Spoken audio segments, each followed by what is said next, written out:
Good morning, everybody, and welcome to your free guide to managing redundancies run by the Curve Group. It's a pleasure to have you all on board with us this morning. Just a little bit about the Curve Group. The Curve Group are a HR and recruitment solution specialist, and we cover everything across the employee life cycle. We work with a number of different clients across a various number of industries, from financial services, energy suppliers, background screening, and technology. We're a multi-award winning organisation, and we've gone everything from best outstanding customer service to workplace wellbeing, and of course also our RPO provider as well. What I'd like to do just to start off with is just work through a couple of slides just to let you know a little bit more about today's session. So let's start by talking about the interaction tools that we're going to use and also the introductions. So my name's Anna, I'm your host for today, and I head up the HR consultancy here at the Curve Group. However, today's session is primarily going to be run by Carolyn Harper, who is our Head of Employee Relations, and Zoe Taylor, who is our Employee Relations Advisor. It really is a pleasure to have everyone with us today so that we can communicate with you. What we're going to do is just have a look at some of the different communication tools. To start off with, we're going to look at our chat facility, which is based in the bottom right-hand corner of the screen. So if you can ensure that your chat facility is set to all participants, imagine that somebody has just made you the best cup of tea and coffee ever, and if you can then send me just a little message to tell me what your favourite biscuit is that would go with that cup of tea or coffee, that would be fantastic, and that would just mean that we know that you can communicate with us. So just bottom right hand corner, ensure that it is set to all participants, and then please do just pop us a little note in that just says what your favourite tea or biscuit is. So thank you very much. I've got bourbons, hobnobs coming up.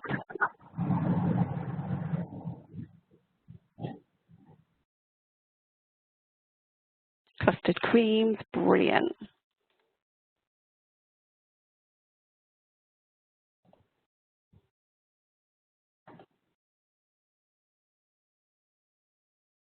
That's great. Thank you very much for those of you that have managed to work that out. So as I say, just make sure your chat facility is set to all participants, and this will allow you to be able to communicate with us if you have any questions as we go along.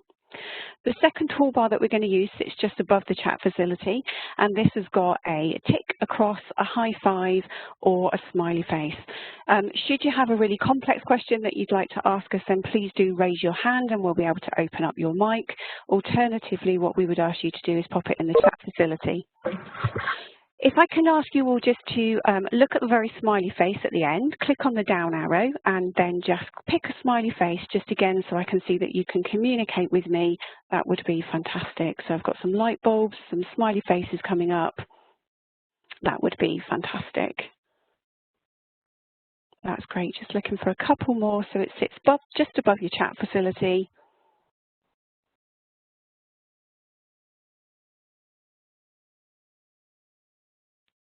That's great. I can see that some of you have managed to do that. That is fantastic. Thank you. The final way that we are going to communicate, I promise you, is as hard as today's webinar gets, because we'll be doing all of the work for you. If you can take your eye line into the top left-hand corner, and if you can see where it says File, Edit, Share, drop your eye line down a little bit, and we've got one more toolbar. Now, this toolbar has got an arrow and a T on it, and they're the two things that we're going to concentrate on. And they work like light bulb switches, so you need to turn them on and you need to turn them off to be able to use them. But let me just give you an example of that. So I've got a little map here. I'm going to click on my arrow, drag my cursor down onto the map, and when I press enter and turn the arrow off, you'll be able to see my name has appeared. I'm going to do exactly the same with the T for text. So I'm going to click it on. I'm going to drag my cursor down, just type a very quick good morning, click on the T to turn it off, click anywhere else on the screen, and you'll be able to see that I can say hello to you. Please feel free to have a go at that. We're only going to use this in one exercise, which is the next exercise that we've got coming up. That would be fantastic. So click on your T, bring your name down, just type us a little note, click off the arrow, and then give us. Okay, I'm just going to have a look.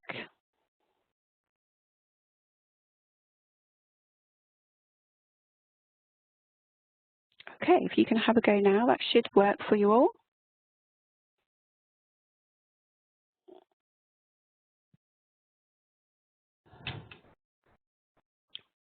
Excellent, I've got some names coming up now. Don't worry if you can't get it to work, as long as you communicate with us in the chat facility like some of you are, then that's absolutely fantastic.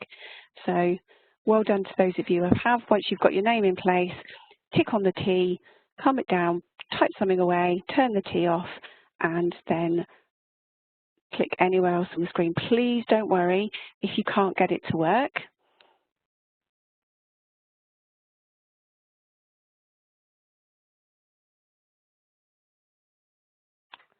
I've just had a message to say that the chat facility is not working, but I've actually just refreshed it all, so hopefully all of that is working now as well. We have access to chat as well, so that's fantastic. Okay, I am going to move forward and move on. So we are just going to have, just before we start, obviously redundancy process is quite a complex kind of conversation and area to cover. So what we're asking you to do is if there's anything in particular or any questions that you have got up front that you would like us to answer. And what we're hoping to do is that these will be covered in the session. So if you have, what we're going to do now is a whiteboard activity where you can use your arrow and your T, and you can actually put your question on the whiteboard, or alternatively, please do pop them in chat and we'll make a note of them to come back to if we don't cover it throughout the session. So if you're using the whiteboard, just remember to use your arrow, pick one of what we call the swim lanes, type your question in, or alternatively, pop something in chat. If you don't have anything, then please don't worry, we can come back and open the mics towards the end of the session. Excellent, I can just see a couple of questions coming forward now.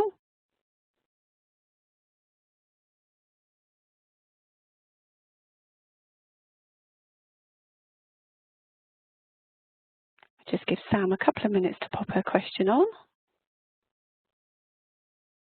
Okay, Sam, thank you. That's fantastic. We will be covering that in the session, so we can come back to you.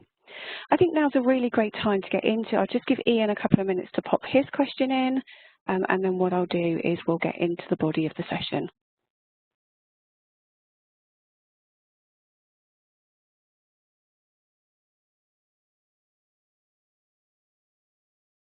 Ian, what we can do is always come back to you, or I can see that your screen is jumping a little bit, so let's move into the session. So Caroline, I'd like to hand over to you now, where we'll start off the process. So over to you. Hi, good morning everybody. I'm going to start with the legal definition of redundancy, which is redundancy is obviously one of the 5 potentially fair reasons for dismissal. So an employee is dismissed by reason of redundancy if the dismissal is wholly or mainly attributable to the fact that the business ceases or does so in that particular location. Just a quick note here is that please check mobility clauses in people's contracts before you look at a redundancy situation, because they might have sort of a 10-mile radius which they will be required to move within, and if that's the case where the business location changes, a redundancy situation will not be relevant. And then secondly, that the work of a particular kind ceases or diminishes or does so in that location. And a note here as well is that a reorganisation of the way work is carried out where there's no real diminishing duties will not present a redundancy situation, and that will be a consultation on a change to employees' terms and conditions. Okay, so these are some of the common terms that we'll be using during this guide, and that I'm sure that most of you have heard of them before. So there's 2 standard processes in redundancy, and those are individual and collective redundancy processes. So the process for a collective redundancy is when there's proposed redundancy at a location of more than 20 people. So there's the three basic stages, which we'll be going into a bit more detail in during this, is the planning and preparation, the consultation and the conclusion. And I'll hand over to my colleague, Zoe. So the first step is about planning and preparation. So on this slide, these are some kind of key pointers that will help you to formulate your plan. So firstly, what alternatives can you consider? Whether that's career breaks in the business or even reorganising the existing work to reduce the amount of redundancies that you might need to make. Secondly, check your employee contracts in terms of what they're entitled to. So, for example, notice periods, they'll be dependent on employees' length of service and might also depend on seniority, so it's important to check that.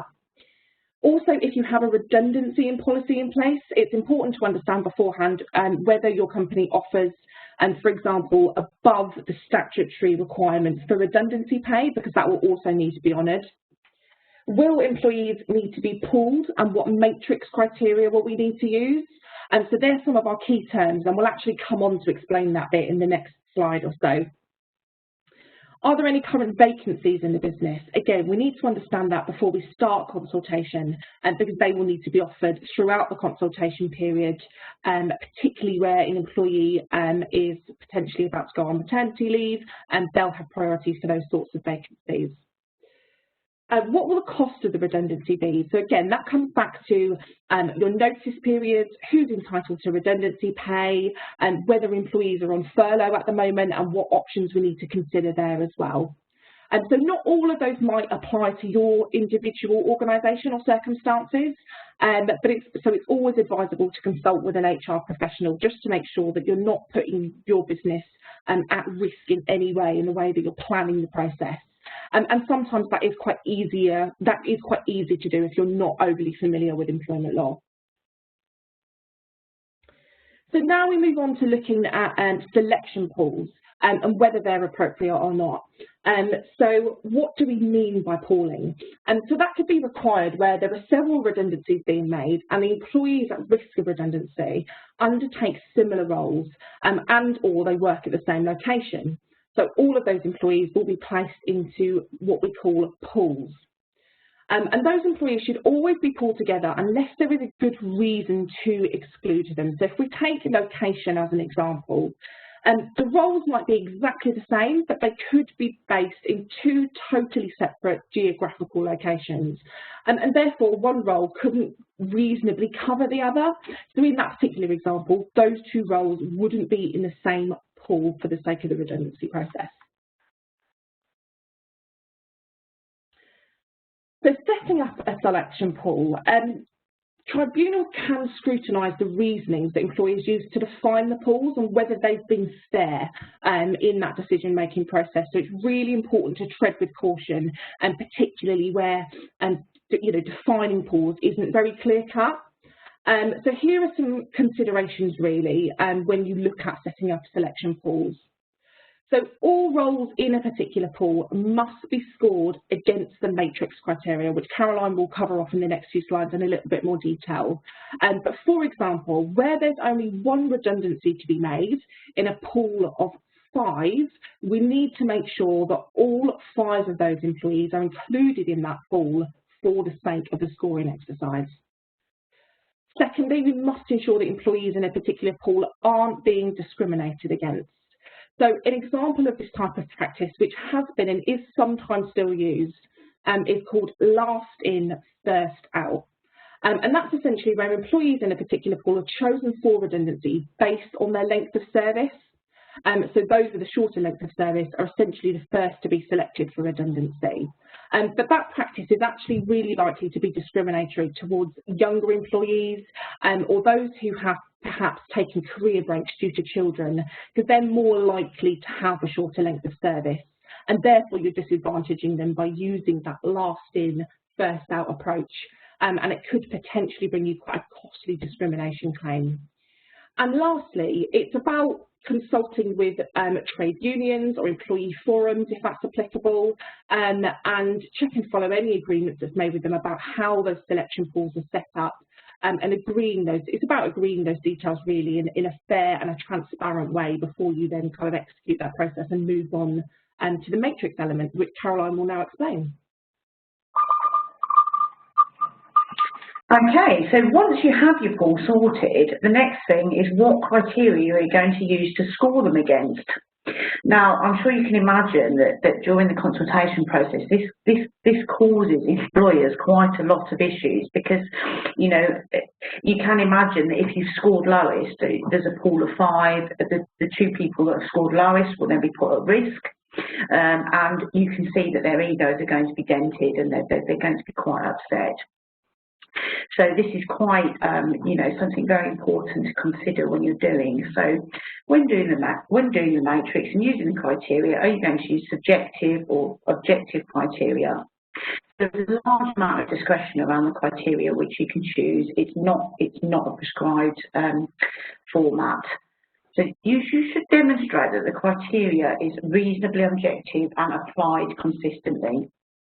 If you deem that subjective criteria is necessary, and sometimes it is, particularly if you've got sort of senior employees, you might not want to retain the one with the best attendance record or timekeeping or some such thing. And if you're going to use subjective criteria, you need to demonstrate why you want to use that criteria, so retain those skills within the business, and show that it's assessed as fairly as possible.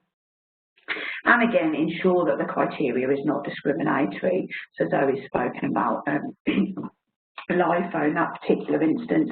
Here it may be something like during the coronavirus pandemic, people have been told to shield, they might not have been able to come into the business, so they shouldn't be scored any lower because of that, because it could be linked to a disability and therefore deemed discriminatory.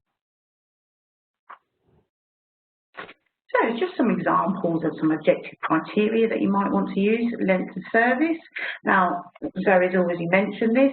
Please do not use that on its own. It's been heavily criticised in employment tribunals.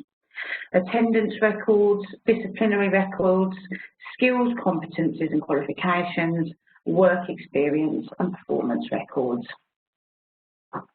And some examples of subjective criteria, and we do have some example matrices with this criteria, so get in touch if you would like a copy of those. So quality of work, initiative, flexibility, future potential. Okay, and this is quite an interesting case, Mitchells of Lancaster versus Tatterfill, because it does highlight the importance of the criteria. So Mr. Tatterfill was one of a high-level manager, one of 5 managers at Mitchells, which is a brewer and an owner of public houses. The claimant was pooled with these 5 other members of the senior management team, and the criteria which was used to score him against was purely subjective. And incidentally, the person that was scoring him was someone that didn't really like him very much, and there was a bit of a history of those complaints. So Mr. Tatterfill was eventually selected for redundancy and had his employment terminated, and he subsequently brought a claim for unfair dismissal. Now, the tribunal did actually conclude that there was a potential redundancy situation, so they satisfied the why, but not the why me. So they decided that the dismissal was unfair because the criteria by which the claimant was selected as the candidate for redundancy were unacceptable because they were subjective and based solely on the views of the directors rather than being objective criteria. So some learnings from this. So sometimes, as I've spoken about, particularly in senior roles, it may be necessary to use subjective criteria, but ensure that this is applied in an equal way, and it can be challenged during the process. So if someone mentions, actually, this guy's got a problem with me, get someone else to check the criteria, get someone else to check the scoring. Secondly, ensure that you can demonstrate why the criteria was used. So how does the criteria that you've used, so those skills you're trying to retain, how does that support where you see your business? And thirdly, don't rely purely on subjective criteria. My advice would certainly be to have a mix in there. And over to my colleague Zoe to explain the consultation process in further detail. Okay, so moving on to consultation, there are two key differences in the process, and that's dependent on the number of redundancies that you're making. And when we say number of redundancies, what we mean is the number of required redundancies at that particular site or location, rather than in the organisation within a particular year, for example.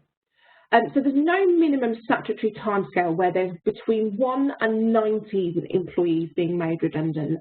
But what we do say is that consultation must be meaningful. And what we mean and what we define as meaningful, I'll come on to explain in a moment. But generally speaking, between 1 and 19 employees means that the process can be a bit more flexible. Where there's 20 or more employees being made redundant, this is where collective redundancy rules apply. So, for example, there is a duty to inform and consult with appropriate representatives. So whether that's employee union reps, employee forum, or representatives elected at the beginning of the process, that must be done. You also have to inform the redundancy payment service via a form called an HR1 before the consultation starts. And if you don't do that, then you could be fined an unlimited amount. So again, a really important note to have. The consultation is then broken down a little bit further in terms of length. So if you're making between 20 to 99, you must consult for a minimum of 30 days from start to finish. And if you're making over 99, it must be a minimum of 45 days of consultation process. So you'll receive a handout shortly after the session that will outline the consultation process in slightly more depth. And what we're going to do here is go through some key tips and some key considerations just to think about as we go through, some things that you might want to take into consideration. So before the consultation begins, those that are affected must be informed that their role is at risk of redundancy. So at this point of the process, their redundancy hasn't been confirmed, it's just the initial announcement. And sometimes that announcement is done collectively with several employees at once. And our tip here is really to talk to the impacted employees first and then the non-impacted employees, and so that they can show an awareness and show consideration to those that have just received that news. It's quite common for employees to be sent home after they've been informed that their role is at risk as well, before the consultation meetings start. Understandably, it's going to be a really stressful time for them receiving that news, and people, benefit from having some time to think. Some people like to jump straight into a job search. Some people like to just focus on the consultation period at hand with their current employer. And consultation generally consists of a series of meetings to ensure that they're consulted with via meaningful conversations. So just to come back to that term that I mentioned earlier, what we mean by that is that we need to genuinely take into consideration their questions, their concerns, and any sort of alternatives to redundancies that they might raise. And we have supported, unfortunately, on quite a lot of redundancy projects recently, and we found that employees generally cope better if they can see that we've actually properly considered their redundancy, rather than just following through a tick box exercise. And that can really help save money in terms of a potential tribunal if we're making sure that during the process the employees are satisfied. Disruptors to the process. So there are always bound to be disruptions in a process, no matter how much you plan. It would be really unusual if there wasn't some sort of disruption. It could be that an employee is ill and can't attend meetings, and you might need to consult with occupational health, for example. But what the key takeaway here really is that it's important to remember that you as the employer, you are the driver of the process.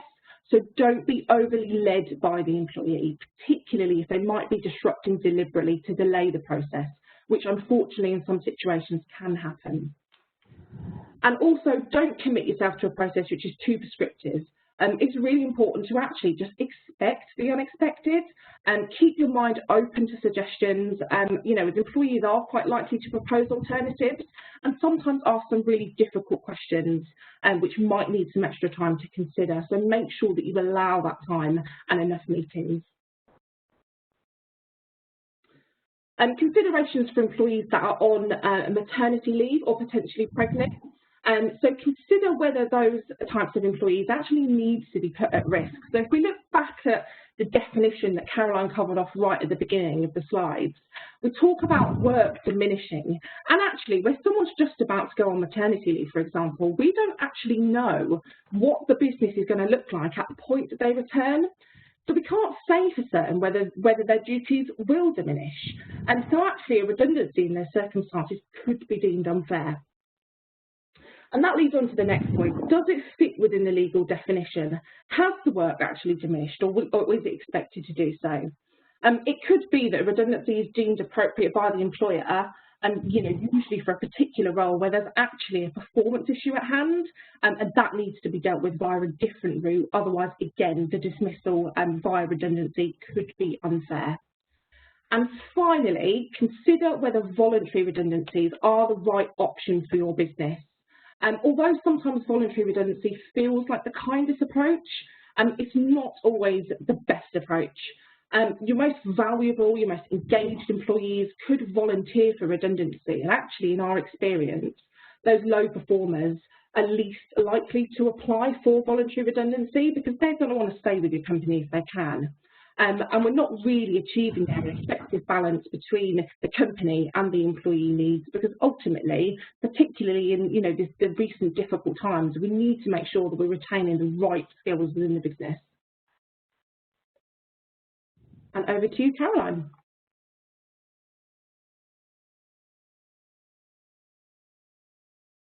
This is particularly over the last 6 months. And so some top tips we've got. Show empathy and kindness. These are difficult conversations for both parties, and one complaint that we've seen that's been fairly common is that the employee can feel totally dehumanised, that they're just part of the process.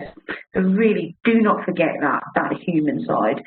On most occasions you will have managed these people, you will have known them for years. So don't forget that whilst you're running this process. So secondly, make sure that employee's voice is heard. If they send you questions over, answer them, get back to them, and give them proper consideration. It might be that the suggestion is, completely, unacceptable and you can't work it, but please do go back to them and answer their points and tell them why. So be clear in your communication and do follow up in writing. Don't just wait for the next meeting, follow it up within writing and be clear at the time. And lastly, do consider what other support you could provide over and above the statutory minimum. So everybody knows this is your statutory payment, this is what you get. If you're genuinely concerned about your employees and you want to maintain a good reputation for your business, then it is a good idea to consider maybe outplacement support. You've got to remember some of your employees may not have been for an interview for 10 years, and any help and support that you can provide could go a long way to both helping them and the reputation of your business. So appeals. So there's no statutory obligation to allow an appeal in a redundancy process, but that doesn't mean that you might not have the right to appeal in your redundancy policy or contract, so please do check that. If there is no contractual obligation to hold an appeal, then my advice would be 99% of the time don't. And the reason for that is there should have been ample planning and consideration, an opportunity to challenge those decisions throughout the consultation process. So there shouldn't really be anything left to consider at appeal. Now, the one exception to that rule is where you might get a discrimination complaint, and you might feel that giving the employees a voice or hearing what they've got to say, that they might feel that the manager dealing with it has discriminated against them, and you would want somebody else to look at that before it gets to the stage of an employment tribunal. Over to Zoe. Okay, so for any potential appeal, we need to obviously confirm the outcome and consider what payment is due. So the first element is notice pay, and the amount of notice pay an employee is entitled to, and like we say, will be detailed in their employment contract and increases alongside their length of service. So that's what we've got detailed on the slide there in terms of their minimum statutory notice. But of course, you know, employers quite often offer more, so very important to check contracts there. In terms of redundancy pay, so this is separate to notice pay, and employees are only eligible for redundancy pay if they have 2 or more years service. So not all employees are entitled to it like they are their notice. And here on the slide we've got outlined the statutory amounts, but coming back to what we said earlier, you must make sure that you honour anything above and beyond that if it's detailed, for example, in a policy. And finally, furlough and redundancy pay. And so where an employee has been on furlough during the pandemic, any sort of redundancy pay must be calculated using their full normal pay. And what we also need to consider if the employee is on furlough is to whether to pay their notice in lieu. So we often call that pay in lieu of notice or pile-on. And the reason being that furlough won't apply after the effective date of termination. So we can't claim for furlough for any of their notice period if it's paid in lieu because they've left the business at that point. So what we might want to consider is actually whether employees can essentially stay employed for the duration of their notice period but remain on furlough so that that money can then be claimed back under the furlough scheme. So just to summarise those 3 payment elements, we have the notice pay, the redundancy pay if your employee has over 2 years service, any accrued but untaken holiday as we would pay to any other leaver, and we also need to consider any sort of furlough pay element that may still be relevant. Lovely. Thank you very much, Zoe. That's fantastic. So as we draw towards a closure on our session today, what we're just looking at now is some Q&As. Clearly, we had one right at the start from Sam, and that was answered throughout Caroline and Zoe's presentation. But if you do have any more questions, please can we ask you to put them in the chat facility, which will be set to all participants, so we'll all be able to read it. Or alternatively, if you pop your hand up using your toolbar, we can open up your mic. So I'll just give it a couple of minutes just to see if we do have any questions coming through. Just to confirm also, we are making a recording of today's session, so that will be sent out to you. And we also have a series of handouts as well that will be coming out to you as well. So as I say, please do, if you do have any questions, please pop them in the chat facility, or please do raise your hand and we can open up your mic for you.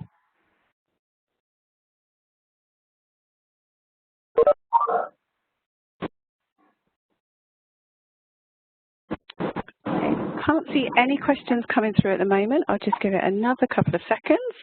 Please don't worry, as I say, we will be sending out all of the handouts and we will be sending out a recording of today's session as well. Okay, Caroline, are you happy for me to move on? Yeah, not a problem at all. And if anyone wants to, you know, has got a specific question they don't want to put in the chat box, then please do. Our contact details are up there now, so please just drop me an email or give me a call. Lovely, thank you. So finally, I would just like to mention that we have got a second webinar coming up. So the second webinar is, again, a free webinar, and it's a guide to outplacement.